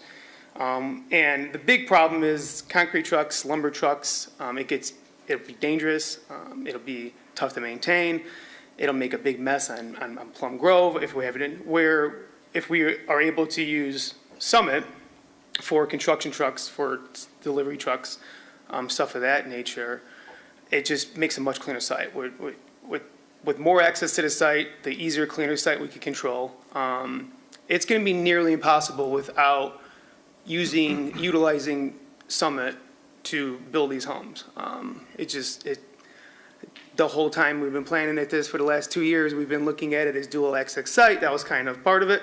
But understand that Summit, at some point, we're starting from that side, so we're also going to be delivering our first homes on that side. So that's going to be the first sign that we're going to close out. Once we have a bunch of closings, a bunch of people living there in our community, you'll see that type of construction traffic severely limited on Summit. So, but it's vital. I mean, there's really no other way to do it.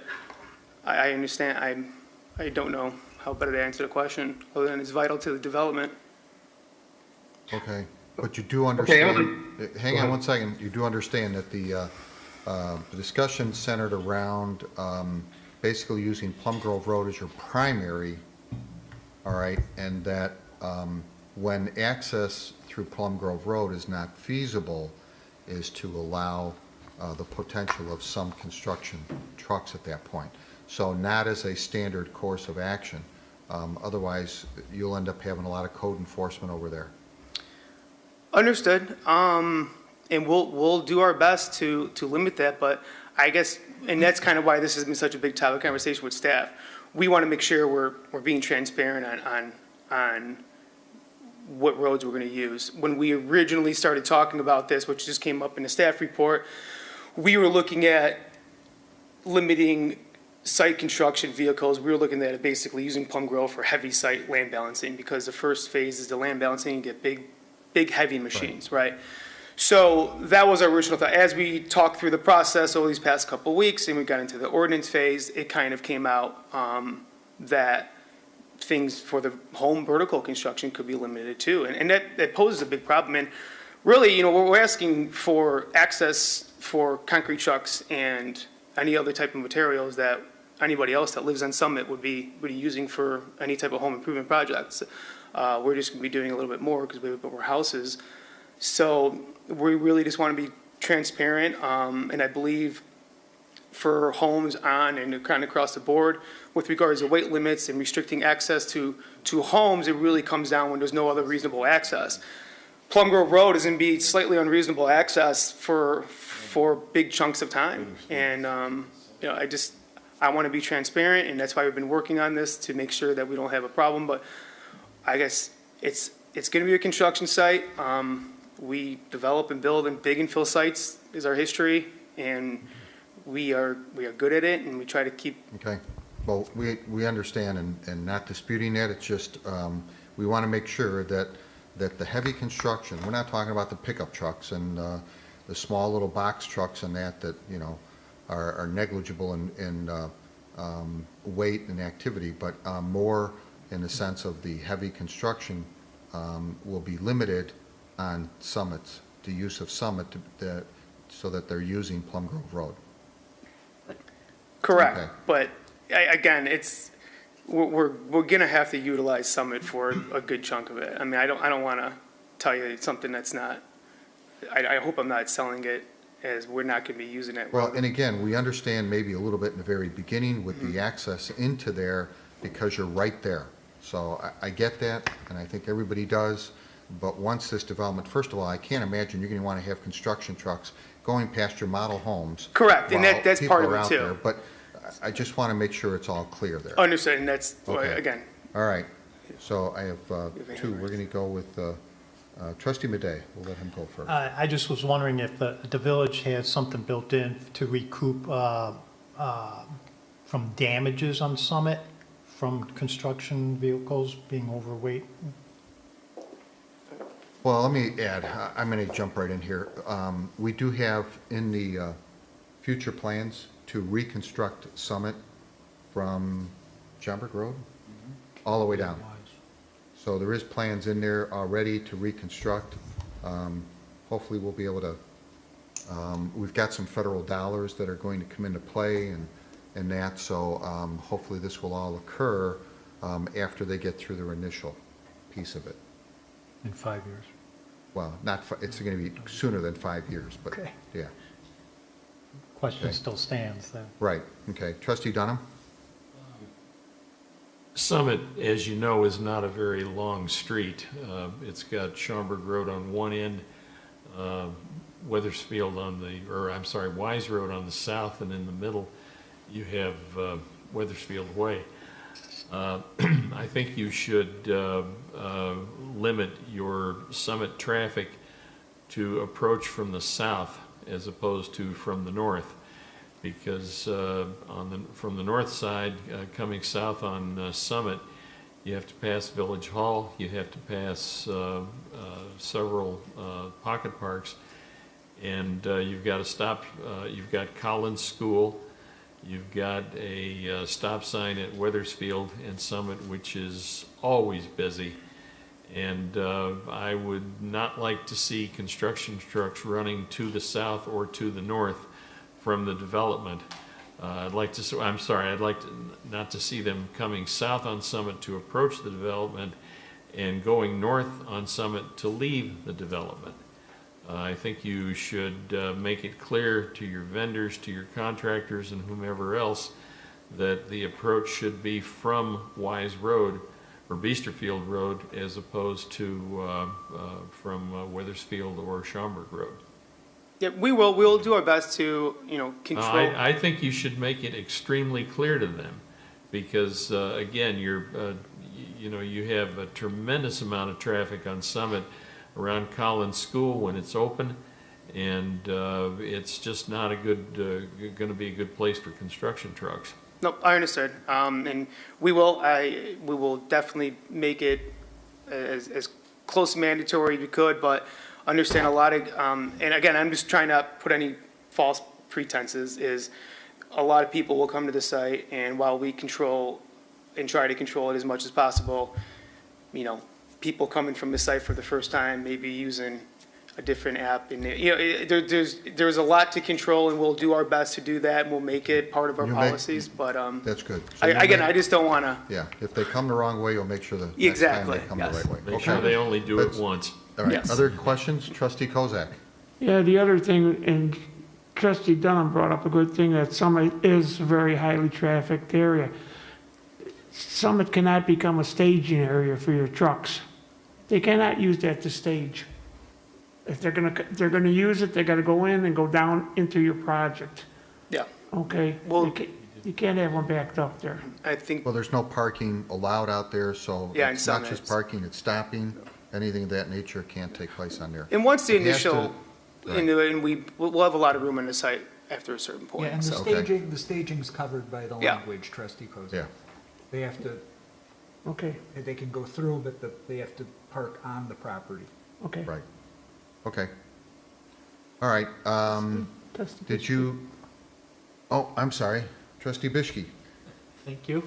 Move it Just a quick question on the construction traffic again, specific to Summit. Do you foresee much or at all any traffic during phase 2 on Summit? So, well, once phase two, we'll have our connection to Plum Grove with a nice paved road. And I'll have a bunch of people coming on the west side of the project. So, no, we should be able to, we'll be able to close that out.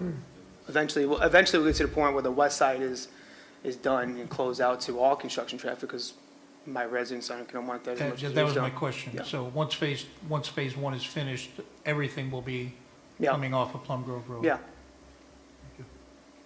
Okay, any other questions? Otherwise, we're going to go back. Matt, did you have anything I have else? one follow-up question. I've been through the zoning meetings. I've listened to a lot, but I haven't heard anything about how the construction will be done as to the type of companies used. I represent carpenters, and carpenters that make no less than the area standards, wages, and benefits. Are you committed, Nitty, to use carpenters and other trades that are making no less than the area standard wages and benefits to build this project? Okay, I just want to make it clear before you answer, that is not part of the purview of the Village of Schaumburg. It is not dependent upon the village board. That is between you and your employees, the people who you hire. Has nothing to do with what the Village of Schaumburg is looking at from this zoning perspective. I can't comment on it. I can't comment on that. I can't. No comment. Okay. All right, no comment on that. Thank you. Okay. We'll move on to the next person. Jack?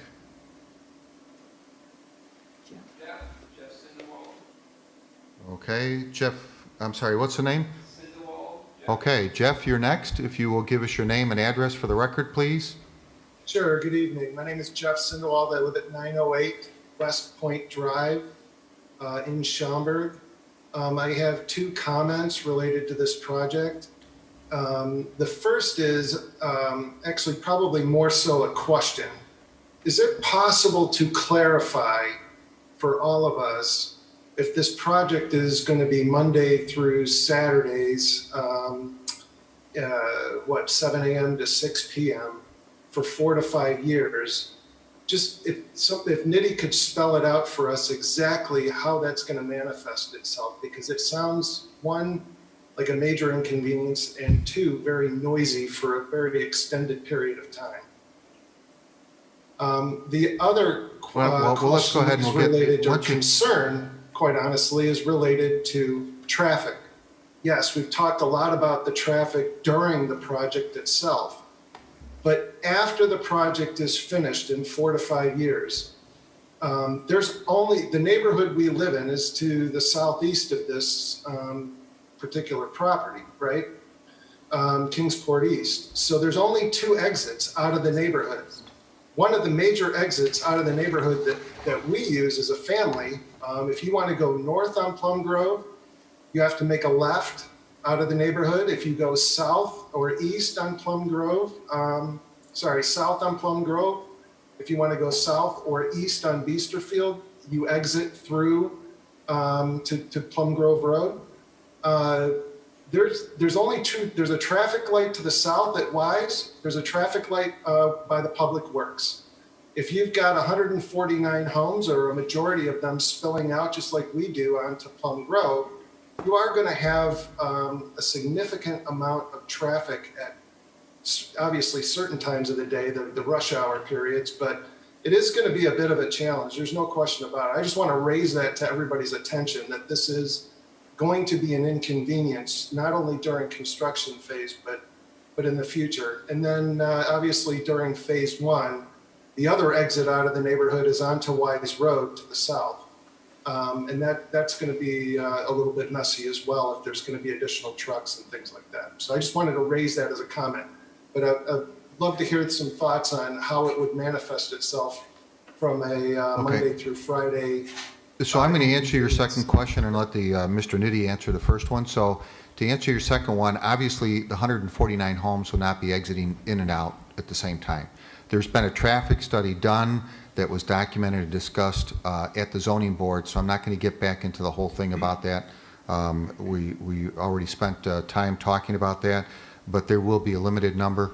Hopefully COVID will be long gone by then and we won't all be working in our homes. So, but there will be some that will be coming in and out. They'll have, one of 2 different ways. So you'll see a split of some traffic, and so these roads are designed to handle that traffic, so I don't see it as being an issue. Mr. Nitti, if you want to answer his first question. So could you tell me your first question again? So, thank you for taking the question. Basically, what my concern is I'm trying to understand in my own mind how this is a major project, correct? So it's going to be Monday through Saturdays from 7 a.m. to 6 p.m. for a period of 4 to 5 years. Now, obviously, there's going to be times when you guys can't do construction because of weather. But I'm just trying to. Could you help characterize what are we looking at? Is it out of 365 days? Can you speculate or provide what you anticipate as? Is this going to be noisy 365? Each year, or what are we looking at? It'll be a construction site from Monday through Saturday, 7 a.m. to 6 p.m. Sometimes it's busier than others. Sometimes it's not, but it's typical residential home construction. I understand it's a long time, but it's a big project and it's temporary. Even though it seems like a long time, it is temporary, and we'll leave you with a nice subdivision. Mr. Nick, I mean, you would say this is going to be in phases. Initially, moving dirt is going to be messy and noisy and so on.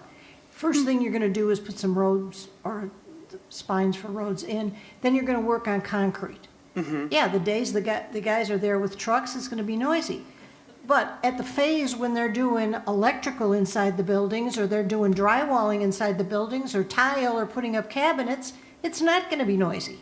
Now, if they got 5 houses in a row that they're going to put roofs on for a week, that's going to be noisy. So it's going to be a cycle like anything else that happens in your neighborhood.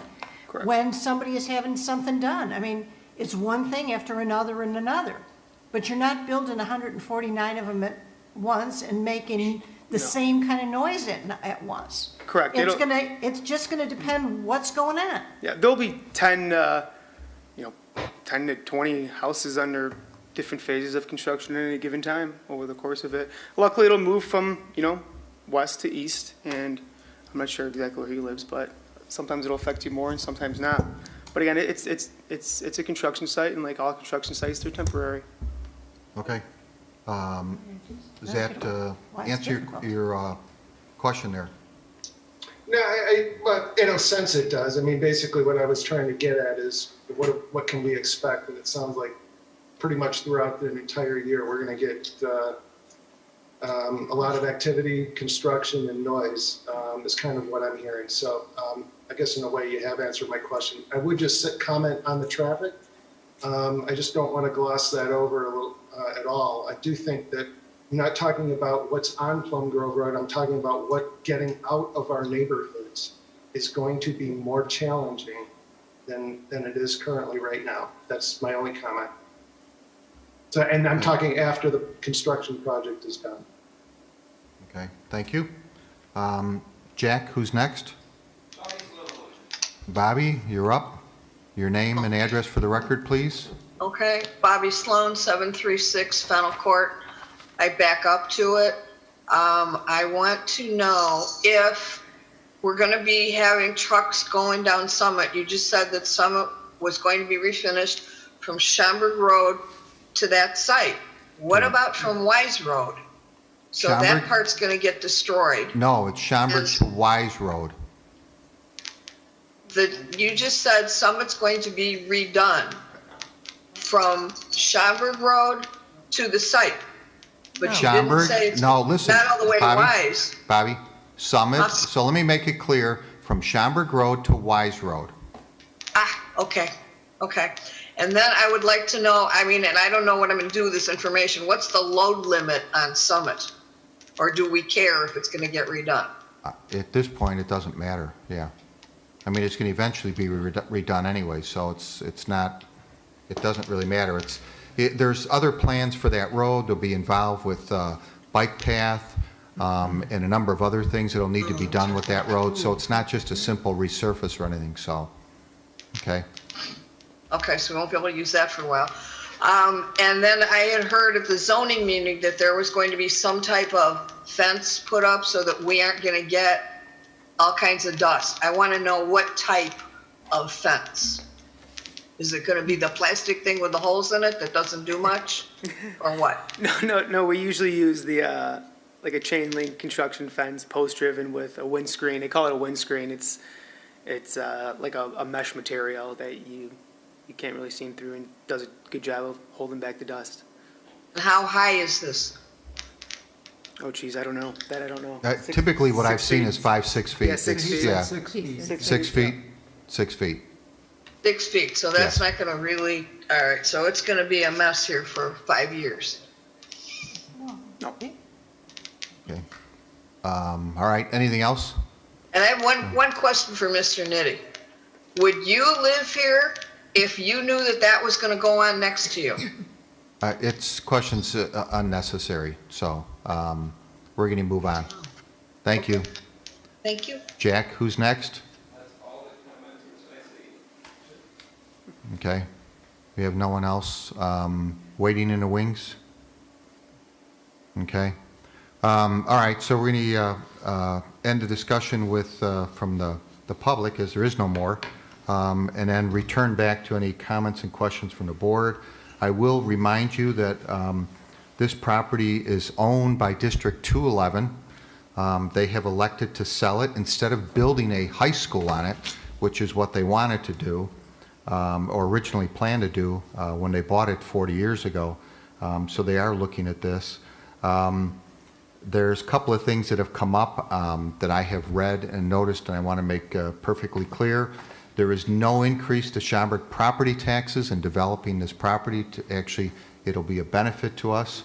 It will add property onto the tax rolls, which has been sitting empty at this point. And then there is no additional police or fire personnel that will need to be hired to cover here.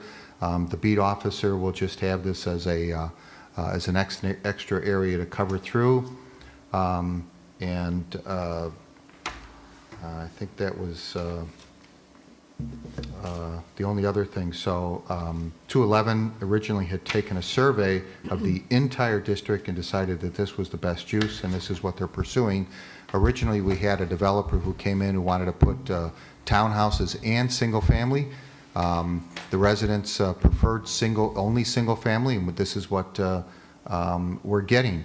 We have a developer who's willing to do only single family, so certainly can consider that a plus for the area. It's appropriate. It fits in with surrounding uses and maintaining the single family bedroom feel to it, so to speak.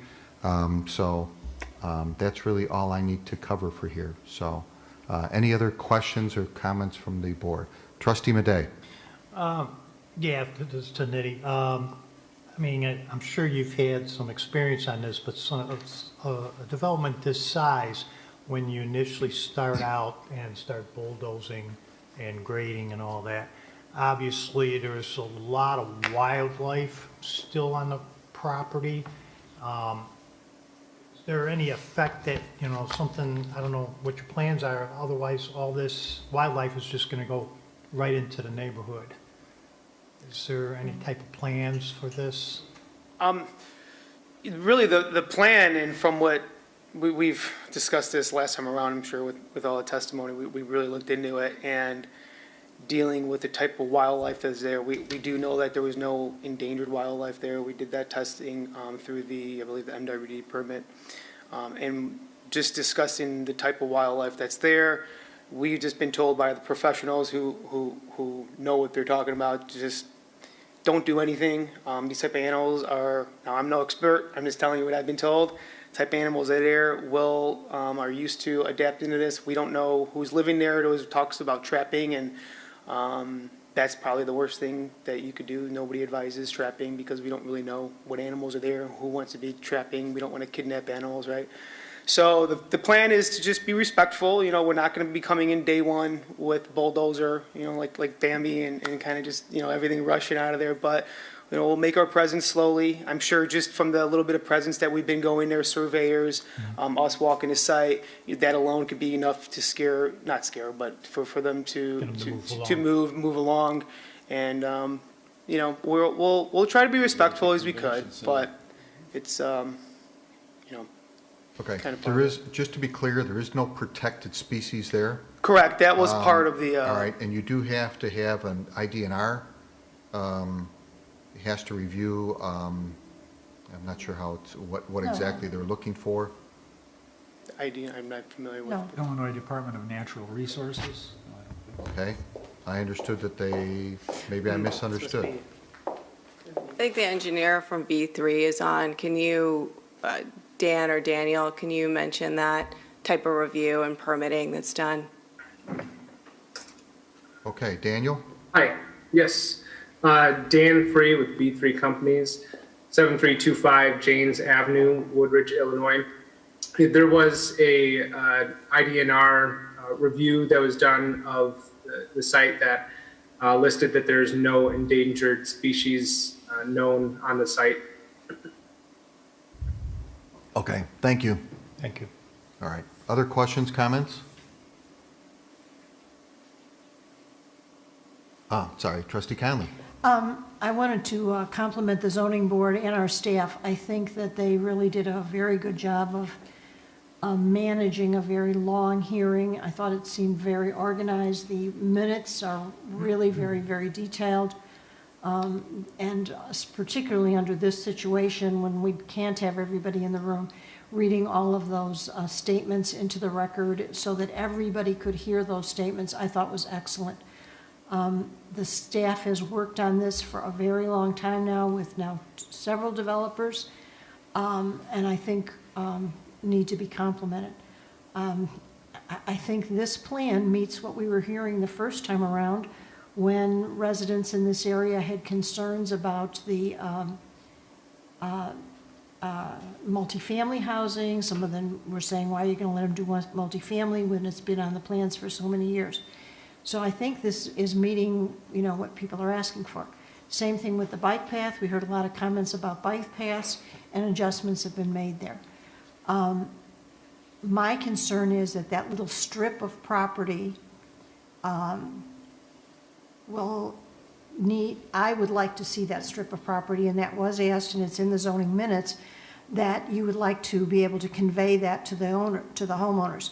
Those folks that didn't want that bike path behind their houses and have had access to that strip of property all these years, I think that we should try to work to convey that property to them so that the homeowners association for these 149 homes does not have to be burdened with paying the taxes on that, although it's, you know, it's tiny by any perspective. But I don't know. I know that would be a laborious process, but I hope we can work toward that. Also, I want to comment on the traffic and the noise and all that. I bought my house, I was 25 years old. My son was 9 months old, and I moved in December, and I had no driveway. I had a front sidewalk, and that was it. And everything all around me was under construction, and frankly, was sort of fun. And we lived through it, and it's, you know, some days are going to be messier than others, but we lived through it. But I also live a block from Schaumburg High School, and I can tell you I cannot get out of my neighborhood, cannot, and have to drive north to go south for a certain period in the morning at Schaumburg High School. I know I was late to chair an Engineering and Public Works Committee one night, and people know that I'm not normally late, and it was because it happened to be parents' open house night, and I forgot, and I couldn't get out of my neighborhood. So I think these 149 houses will have traffic, but it's going to be normal neighborhood traffic, just like you generate in your neighborhood. It is going to be nothing as far as noise compared to what you would see if you had the high school next to you. If you had the high school next to you on homecoming nights, on parent open house night, and college career night, you would have cars parked up and down your street, which would make it very difficult to get out of your driveway. You would be finding trash and condoms and other things some of those nights at the end of your driveway or the next morning. I knew Schaumburg High School was there. I love it. When band practice, my kids didn't play football, but my son is a musician. When it's high school football, I open my windows because I love to hear the band. And I knew that when I was going to live there. I'm sorry if folks didn't know this wasn't going to be a high school, could have been a high school. I am telling you, as far as noise and disruption, you're going to be much happier than you might have been if you're sensitive to noise and upset about things than having a high school next to you. So, you know, it's a risk you take when you buy property that's next to an open property. It could have been anything, but as Mayor Larson used to say, we're not putting the rendering factory in your backyards. These are nice homes, and I think, you know, it's gonna be some days more inconvenient than others, but I think this will be an asset to your neighborhood and not a detriment. Thank you. Anything further? Can I add something? No. Anything further? I look for a motion. Okay, so an appropriate motion. Yeah, let's find out who wants to do what. Okay. Yeah, I'll make the motion to recommend the item be approved with the addition of the two changes that staff has read into the condition as conditions regarding construction access as well as construction times, and also to waive first reading, adopt as ordinance 20-072, granting preliminary and final plat of subdivision, rezoning from A and R1 to R6C, lot size variation, lot width variation, height variation, lot coverage variation, and floor area ratio, FAR variation for Nitty Schaumburg development. Second. Okay, we have a motion and a second. Now, I would like to have clarification from the village attorney. I wanted to get to see if we were in an approval process or a denial process, so thank you. So please give clarification. Well, here, I just wanted to make sure, because the ordinance you have in the packet is not accurate if we add those two extra items, and we need to be very specific, not only about what they say, but where they go in the current ordinance in order to not have to bring it back.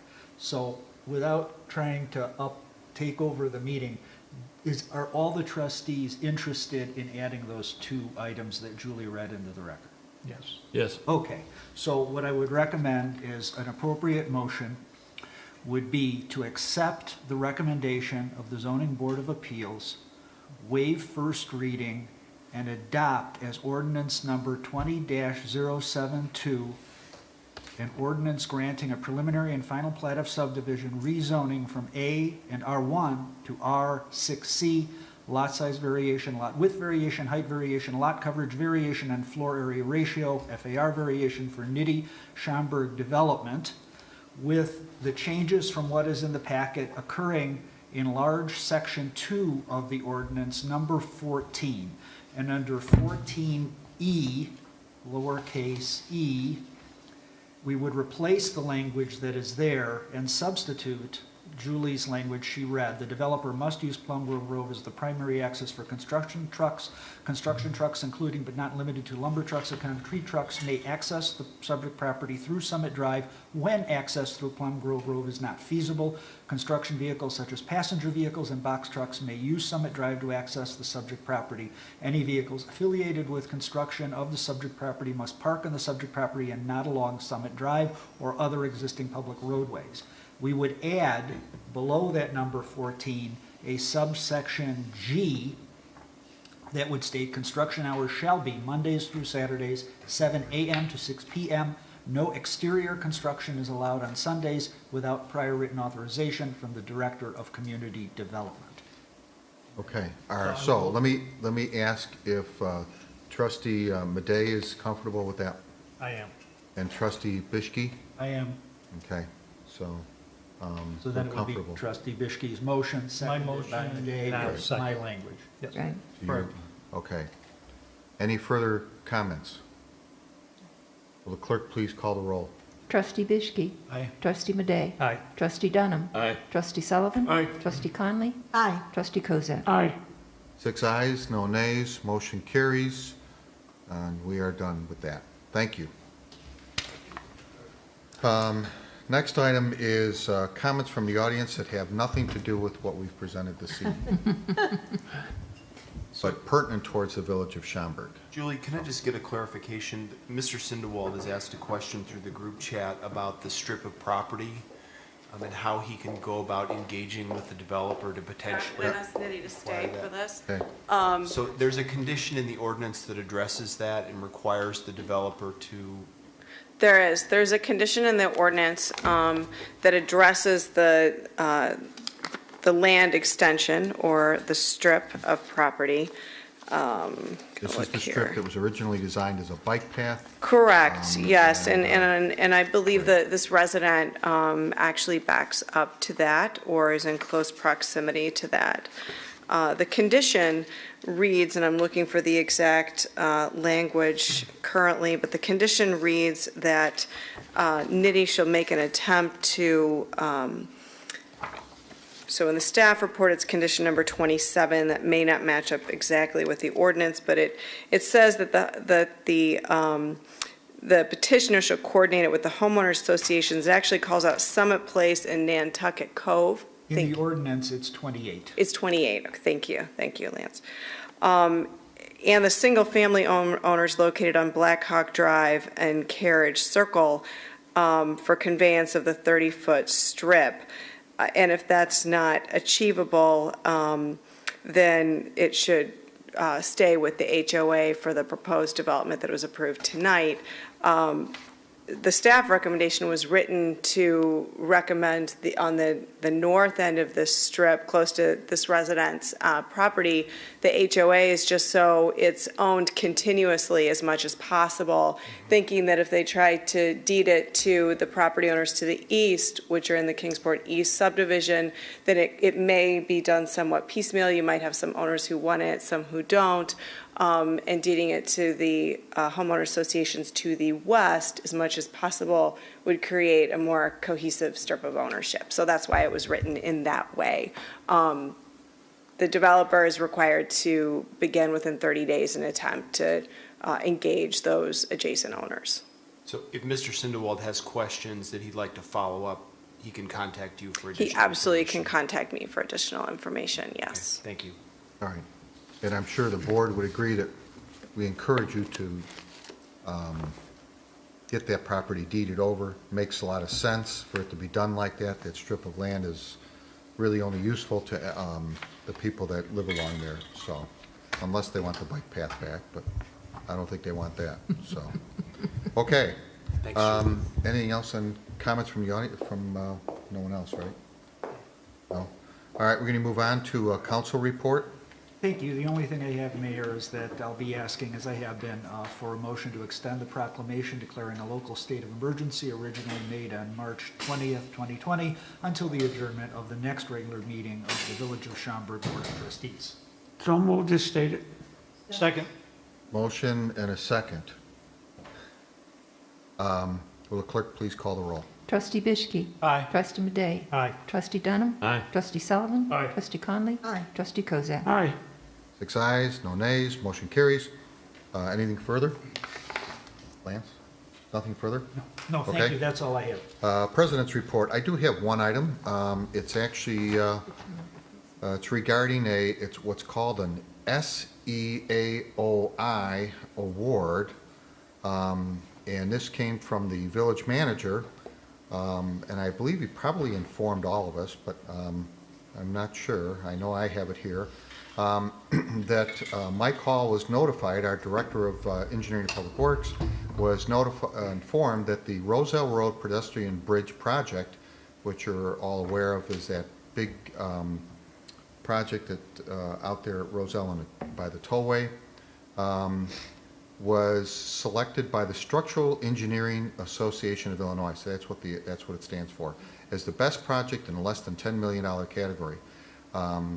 As you recall, and this is talked about a number of times, a lot of challenges with the project, but the diligence and perseverance demonstrated by village staff in bringing this project to completion. So there's been a lot of good things. I can vouch for my younger son used it with his soon-to-be 3-year-old daughter, and they loved it. They could ride over there and get access to the wooded area, so they loved it. At any rate, so we want to congratulate Mike Hall, Julie Fitzgerald, sitting here, Director of Community Development, and Karen Robles, Director of Transportation, and all the staff in those departments for getting this recognition. So it's very good. So thank you very much. I also mentioned, you know what you know what perseverance is? The essence of perseverance? It's the ability to move mountains one grain of sand at a time. And that, I think, is probably what went on in this project. So, all right, that's all I have. What a little humor, Hope. Manager's report? I have no report. New business? Unfinished business? Nothing. Trustee comments and mentions? Nothing. Oh, we do have somebody, Trustee Conley. This week, we had an unfortunate incident happen in town where our officers encountered someone who appeared initially to have a medical issue. And I normally don't talk about police stuff, but it is in the newspaper, so it is all public knowledge. And it turned out our officers were shot at, I believe, or at least the suspected offender fired a firearm. And our officers were able to subdue the person and handle it by de-escalation, and no shots were fired by our officers. We all know that lots have been going on in the country where we've seen officers do things that are very difficult to understand. And this happened 1 hour before the incident in Kenosha. So I think our officers need to be commended, and our command staff, for providing our officers with the type of training that we would hope they would have, that they can manage incidents of this nature in the manner that they did. So I want to thank them, and I hope the chief will communicate that to our staff. Excellent point. Thank you. Further trustee comments and mentions? Hey, do we have to meet at the flagpole at 9 o'clock for the parade? No. Septemberfest is canceled, unfortunately. Yeah, you can be there. It's very, you know, you're really digging at me. Okay. Put it on your calendar for next year. No funnel cake for you, Frank. Just wait for us there, Frank. Any other comments? Otherwise, look for a motion to adjourn. Move to adjourn. Motion and a second to adjourn. Will the clerk please call the roll? Trustee Bishke. Aye. Trustee Madej. Aye. Trustee Dunham. Aye. Trustee Sullivan. Aye. Trustee Conley. Aye. Trustee Kozak. Aye. 6 ayes, no nays. Motion carries. Thank you very much. We are adjourned for the evening.